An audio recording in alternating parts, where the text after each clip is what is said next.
Welcome to the political segment of the Weekend Show. Today we'll be talking about agenda setting. The Weekend Show has chosen education today as our agenda for the next 4 years. As we know, education is the bedrock of development for any great nation. Unfortunately, education in Nigeria has been on a decline, bewitched by the myriad of problems ranging from poor funding to inadequate infrastructure, fewer and substandard classrooms, absence of teaching aids in most cases, paucity of qualified teachers and lecturers.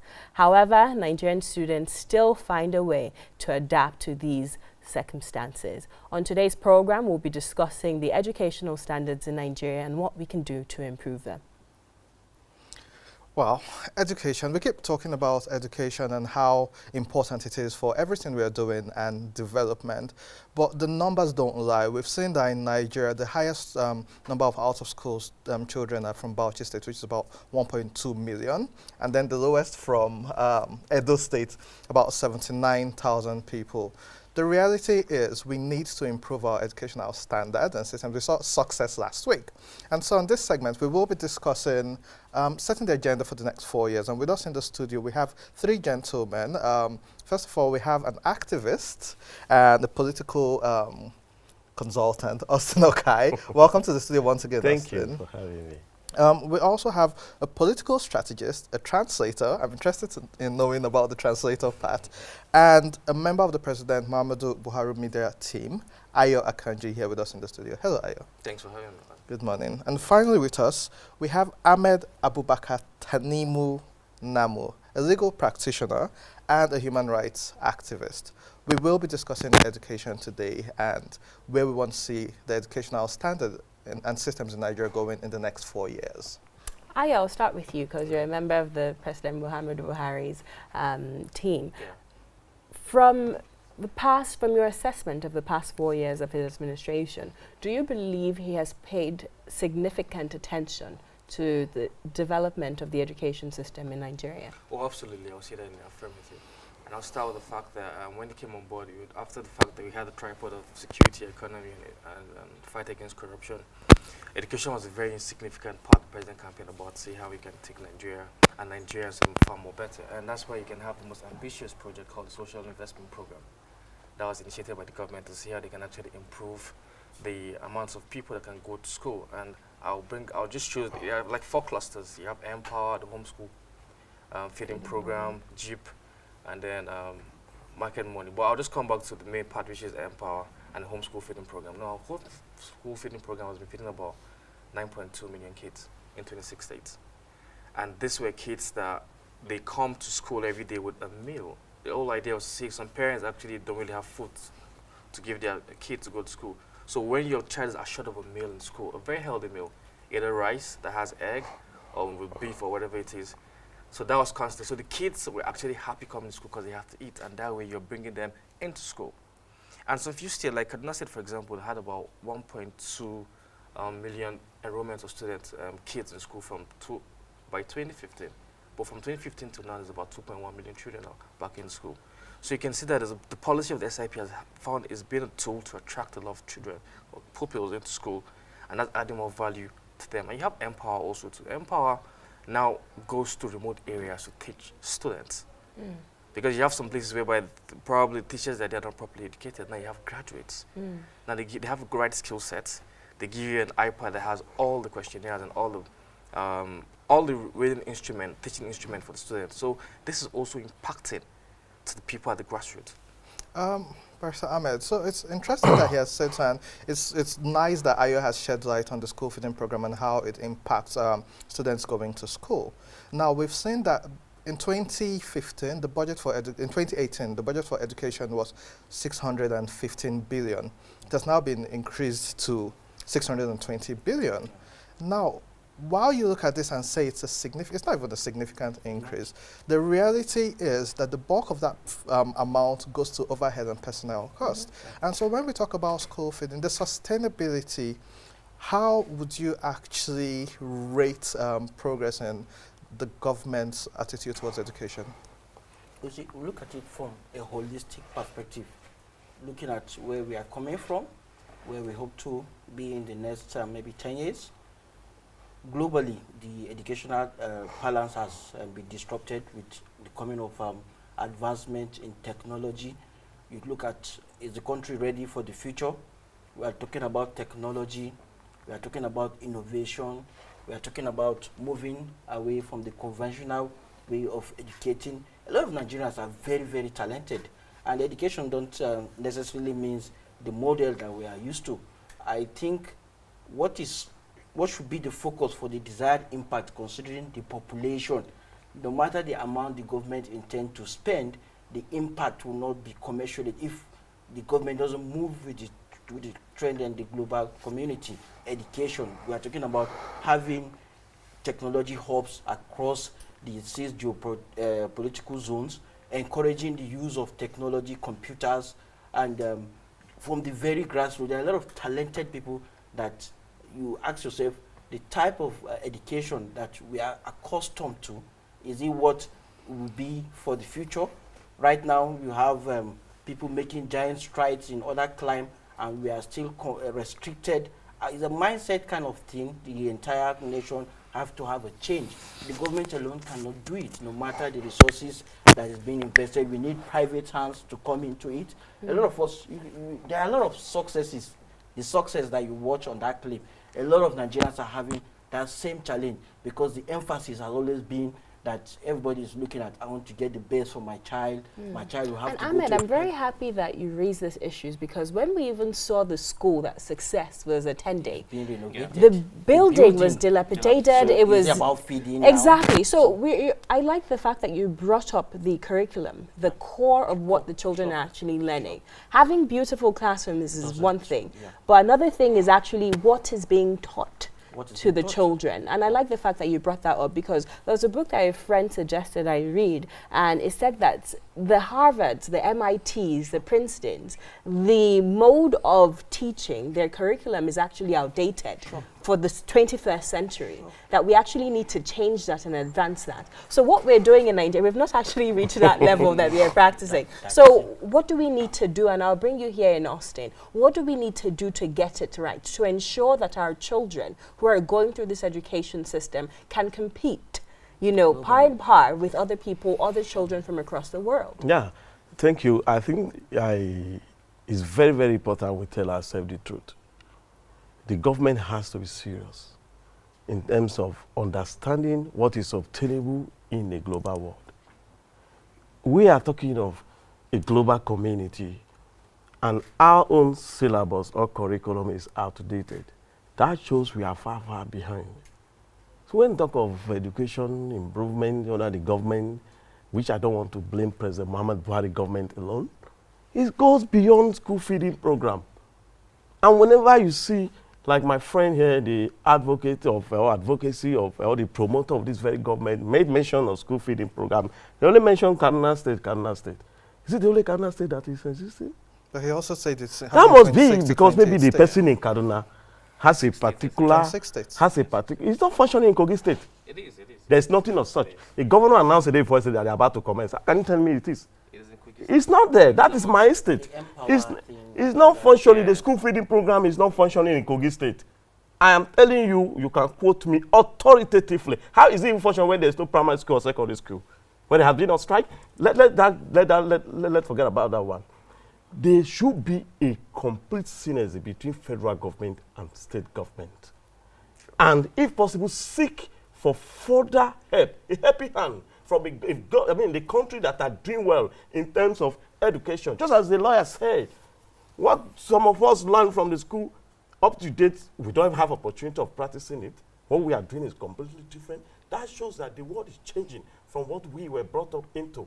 And what our children are expected to come and meet in terms of academic performance is completely different from. So how do we coordinate this global changing? That should be, and the government has to go beyond in terms of telling ourselves the truth and go beyond mere political talk or rhetoric talk about this and this. You talk of the budget, it's not about budgeting. Budget is a mere figure. Anybody can come and say this is what I budget for. Implementation matters. Sure. What amount that was budgeted for education last year, outgoing budgetary year, Was it implemented? To what level? And why was it not fully implemented? That's just some question we should push behind the narration. Okay, so let's go back to Ayo. Yeah.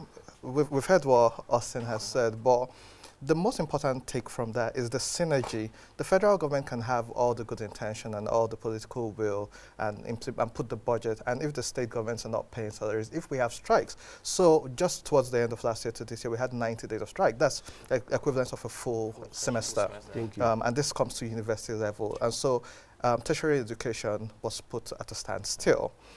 This synergy, how do you feel the government has been able to work with the states and also these other organizations and unions which play a major role in the educational system in Nigeria? Yeah, thank you very much. I think the government, you see, education is actually in the concurrent list to start with, which tells you that it's not really the responsibility of the federal government. States and local government have a significant role to play in this. And that's why when we saw the issue of success in Delta, we were quite very flabbergasted because Delta State has gets one of the highest revenue, IGR, like over 4 billion, they get over 20 billion monthly, and you come to see a school of that state. But look at success. Look at the story in her. She refused to go home. So probably even at the fact that the school was bad, she was probably still learning. She said they should rather flog her than allow her to go home. So, but I'm trying to say, and I look at Osun, for example. Osun has one of the lowest IGR in this country, but you can see the governor. You see, an atmosphere that's very conducive for students to learn is very good, can help them actually. Then you now have a snag. What I was talking about school feeding program is an incentive to attract kids to school. We have about 10 million out of school kids in another part of the country. There are a lot of factors, girl education and all that. But how do you break that synergy? How do you break that whole jinx and make it attractive? Let me just cut you short. You mentioned Osun State. Yeah. We realize that Osun, as much as they have the beautiful buildings called schools, they've dropped to the bottom 5 of schools on the WAEC ratings. So how do you merge both of that? Well, with this performance also, performance is a key indicator here. But I think what we need to look at here is that first of all, you need to have a comprehensive and conducive environment first for your education or for whatever you're trying to do. And linking the states and federal governments, you see, you have UBEC, you have TETFord. Which has a huge chunk of the education I mean, but it's budget. counter-funding. Federal government pays a percentage, state government pays some percentage. So mostly you find that the states don't even access their own funding there because they've not paid their counter-funding. And there's limits to what the executive can do. You can't go there and get the So governor. how do we go forward? What do we do? So Right are now, we what saying we're that, doing- are you shifting, is the onus of the blame on the states? Because what we're looking at have to behind take us now they is have the to take a cutoff package of it. marks, Yeah. you know, for each state. We see Yobe at 2, Zamfara at 4, Taraba at 3. Then we see Abia at 130, Anambra 139, Delta 131, Imo 138. And we look at, are we trying to say that the kids, because most of the lower cutoff marks are from the north, are we saying that the kids in the north, you know, are not intelligent? Are we saying that we should just keep on pushing them forward despite their lack of, you know, requisite knowledge of the subject matter? So Ahmed, I want to bring you in here. Whose responsibility is it to ensure that all Nigerian children, irrespective of geopolitical zone or whatever area you come from, you know, is studying quality education, you know, that is competitive, you know, on all international standards? You see, that's the point I made much earlier. It's not about the funding, it's not about the projection by the government. It's high time for all Nigerians to now demand for accountability. We are in the jet age, we are in the era of technology, but you still keep having cutoff mark. You're going to university, they're telling you because you are from this state, this is a catchment area. We know the harm it's doing to the educational sector. And you now translate this need to be politically correct, the affirmative action thing. It's not that in it's bad, but when you now reduce it to the level whereby you make a mockery of what you have in terms of what you call education. You look at graduates are being churned out on a daily basis, and based on that same arrangement, you have people that don't have the capacity.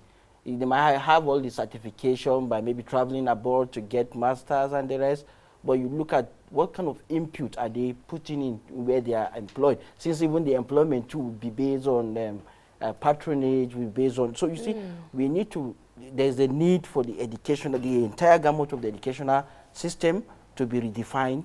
There must be orientation. We should be asking, are we building up future leaders? Are we building? I want to make myself as an example. When I left the law school, I went into banking, and I discovered in my class you have those that read engineering, architects, and we're able to blend. We're able to be given the best in terms of banking. What is expected? I can manage any bank at that level. We need to have the type of education that will be able to serve the populace. You have engineers in Nigeria that cannot fix their cars, that cannot fix electrical, little things, and you wonder what type of education are they getting. We've deviated from the core of education.